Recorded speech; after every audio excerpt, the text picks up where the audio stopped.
जी नाज़रीन, भलीकार चवंदासीं मुल्की सियासी सूरत हाल जो ज़िक्र कंदासीं। कुछ ॾींहं पहिरियां लाहौर शहर जेको आहे उहो मुल्क जी सियासत जो मर्कज़ ऐं महवर बणियल हो। हाणे वरी दुबई, पहिरियां बि माज़ी में थींदो रहियो आहे, दुबई में बि मुलाक़ातूं थींदियूं आहिनि, दुबई में बि वेही फ़ैसिला थींदा आहिनि, लंडन में बि फ़ैसिला थींदा आहिनि।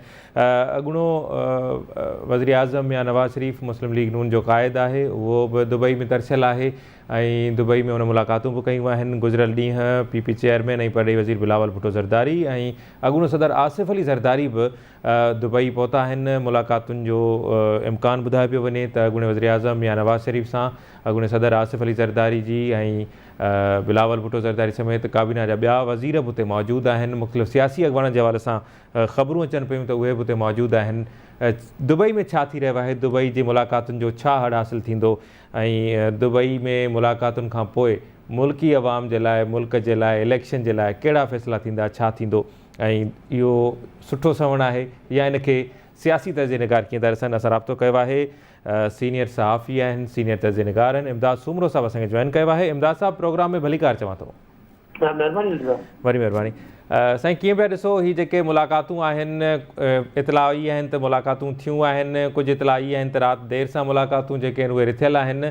बहरहाल पाण मुलाक़ातुनि ते ॻाल्हि कयूं था, उनखां पोइ जेको पधरनामो या पधराई जारी थींदी या जेका मीडिया खे ब्रीफिंग ॾिनी वेंदी, पाण उन ते बाद में ॻाल्हाईंदासीं। पर जनरली पाण जेकॾहिं ॾिसूं त हीअ मुलाक़ातुनि जो सिलसिलो ऐं जेको हीअ दुबई में जेका बैठक लॻी रही आहे, उनखे अव्हां कीअं पिया ॾिसो?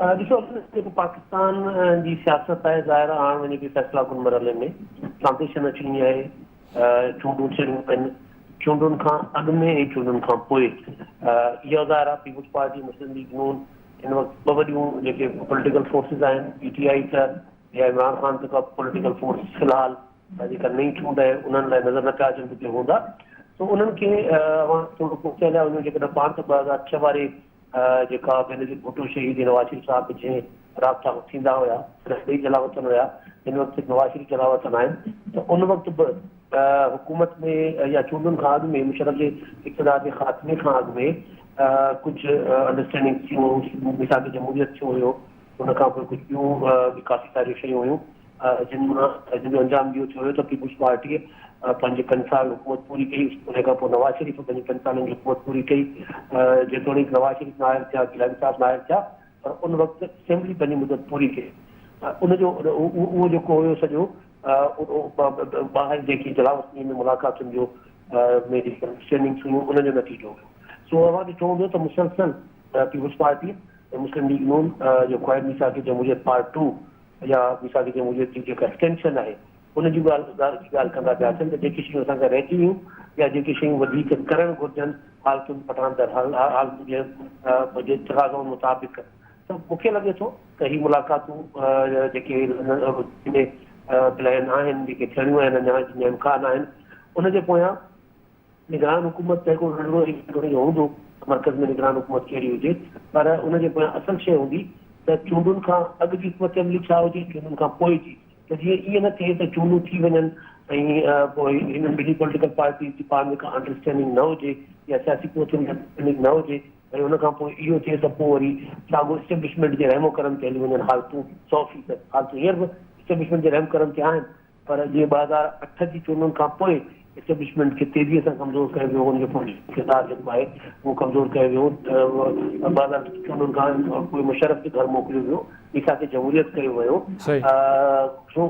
उन मूंखे लॻे पियो हिकिड़ी ब्रॉडर पर्सपेक्टिव में इन्हनि शयुनि खे जेकर ॾिसिजे त लॻे थो त फ्यूचर प्लानिंग आहे त पाकिस्तान में जेको हर 5-7-8 सालनि खां पोइ हिकिड़ो नओं प्रोजेक्ट अची थो वञे, उनखे कीअं रोकिजे ऐं चूंडुनि खां अॻु जी हुकूमत अमली छा हुजे, पोइ जी हुकूमत अमली छा हुजे, ऐं हिक ॿिए सां केतिरी हद ताईं कोऑर्डिनेशन रखिजे, कंहिं विचां पोइ वरी प्रोजेक्ट इमरान खान न अची वञे। छाकाणि त माज़ीअ में इहो थियो हुयो त क़ौम खे इहो ॿुधायो वियो त ॿई पार्टियूं हिकु आहिनि ऐं उनजे करे हिकिड़ी पॉलिटिकल फोर्स जी ज़रूरत आहे, त उनजे करे इमरान ख़ान वारो सौदो जेको आहे उहो विकामण में आसानी थी हुई।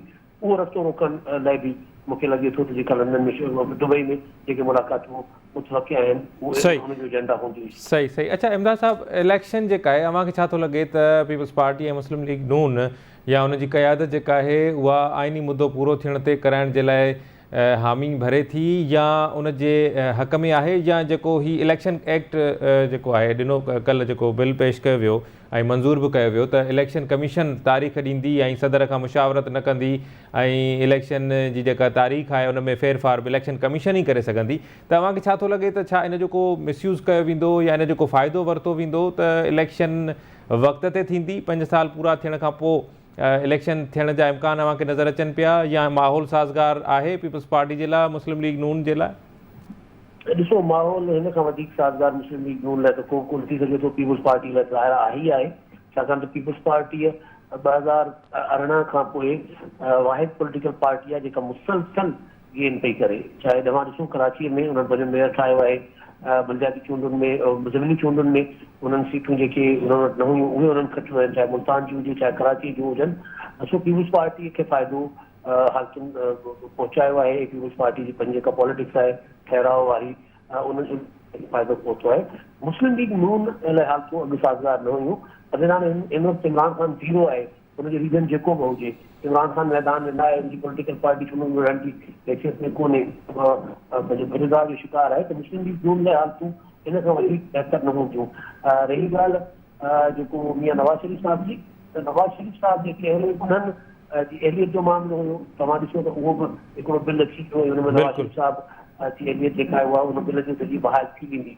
तो मूंखे नथो लॻे त चूंडूं डिले थींदियूं। ऐं मुंहिंजी जेका पंहिंजी इंफॉर्मेशन बि आहे उहा बि इहा ई आहे त चूंडूं जेके आहिनि वधि में वधि नवंबर ताईं वेंदियूं ऐं नवंबर ताईं आईनी मुदत हूंदी। छाकाणि त चूंडूं जेकर अॻु में असेंबली टुटे थी पंहिंजी मुदत खां अॻु कुझु ॾींहं अॻु त ॾींहं में चूंडूं थियूं आहिनि ऐं जेकर मुदत पूरी करे असेंबली टुटंदी त पोइ 60 ॾींहंनि में, त 12 या 13 अगस्त जेकर असेंबली मुदत पूरी करे थी त पोइ 60 ॾींहंनि में अक्टूबर में चूंडूं कराइणियूं पवंदियूं। पर उन लाइ हिकमत अमली इहा जोड़ी पई वञे त जेको असेंबली आहे उहा 12 अगस्त खां 2 ॾींहं अॻु छोड़ी वञे त जीअं 9 ॾींहं मिली वञनि। सो मूंखे लॻे इहो पियो त जेका चूंड आहे उहा पंहिंजे वक़्त ते थींदी। इंफॉर्मेशन बि मुंहिंजी इहा आहे, जेतोणीकि इस्टेब्लिशमेंट जे कुझु जेके हल्का हुया उन्हनि जी इहा ख़्वाहिश ज़रूरु हुई, पर हाणे इस्टेब्लिशमेंट अंदरां बि जेका इंफॉर्मेशन अचे पई त उहे बि चूंडुनि जे डिले जे हक़ में न आहिनि। उन जो हिकिड़ो ॿियो रीज़न मां तव्हांखे ॿुधायां त 6 मार्च ते सेनेट जी चूंड ड्यू आहे 2024 में। अधु सेनेट रिटायर थी वेंदो, सेनेट खे ख़ाली नथो छॾे सघिजे। हिकिड़ो आइनी हिकिड़ो सिर्फ़ु 90 ॾींहंनि वारी जेको या 60 ॾींहंनि वारी जेको आइनी तक़ाज़ा आहे उन खां सवाइ जेको सेनेट जी तक़ाज़ा आहे उहा अञा वधीक वॾी आहे। सेनेट कंहिं बि सूरत में अधूरो नथो रही सघे, इनकम्पलीट नथो रही सघे। उहा बि हिकिड़ी मजबूरी थींदी सभिनी जी। चूंडुनि ते जी तारीख़ वग़ैरह ते डिस्कस ज़रूरु थी सघे थो नवाज़ शरीफ़ उन्हनि मुलाक़ात में, पर चूंडुनि जे डिले जो मामिलो दुबई जो जेको आहे प्लान आहे उनजो एजेंडा मूंखे नथो लॻे। सही, आख़िरी सवाल आहे इमदाद साहब, त अव्हांखे छा थो लॻे त हिन वक़्तु पीपल्स पार्टी ऐं मुस्लिम लीग नून हुकूमती इतिहाद में आहिनि, इतिहाद आहे उन्हनि जो, गॾु हुकूमत आहे ऐं जेका निगरान सेटअप ईंदो उन में बि यकीनी तौर ते पीपल्स पार्टी जा माण्हू हूंदा, मुस्लिम लीग नून जा बि हूंदा, त पंजाब में इलेक्शन जे हवाले सां छा माहौल हूंदो? छा उते बि पीपल्स पार्टी ऐं मुस्लिम लीग नून आमो साम्हूं हूंदा? उते का सीट एडजस्टमेंट थींदी या इन क़िस्म जो इतिहाद जुड़ी सघे? तव्हांखे छा थो लॻे? ॾिसो वॾे पैमाने ते जेको आहे कोई इतिहाद कोन्हे, सीट एडजस्टमेंट न हूंदी। बाक़ी कुझु हंधनि ते थी सघे थो जेके हिननि खे लॻंदो कि 2-400 वोटनि जे फ़र्क़ जे करे सीट लूज़ थी वञे त उन लाइ उहो सीट एडजस्टमेंट करे सघनि था। इहा अंडरस्टैंडिंग बि आहे। उहा लोकल जेका पीपी जी तंज़ीम हूंदी या नून लीग जी तंज़ीम हूंदी उहो उन्हनि जो फ़ैसिलो हूंदो। वॾे पैमाने ते सीट एडजस्टमेंट या इतिहाद जंहिंखे चइजे उनखे ॿई जमातूं रद्द करे चुकियूं आहिनि। मुस्लिम लीग नून जी त कोशिशि इहा आहे त उहो IPP जेका जहांगीर तरीन जी पार्टी आहे उन सां सीट एडजस्टमेंट कनि बनस्बत पीपल्स पार्टीअ जे। सो पीपल्स पार्टी नून लीग जी अंडरस्टैंडिंग पंहिंजी जॻह ते, पर इलेक्शन हिक ॿिए जे साम्हूं बि रहंदा। वॾी महिरबानी इमदाद साहब, तव्हां पंहिंजो टाइम ॾिनो। नाज़रीन, प्रोग्राम जारी आहे, वठूं था ब्रेक।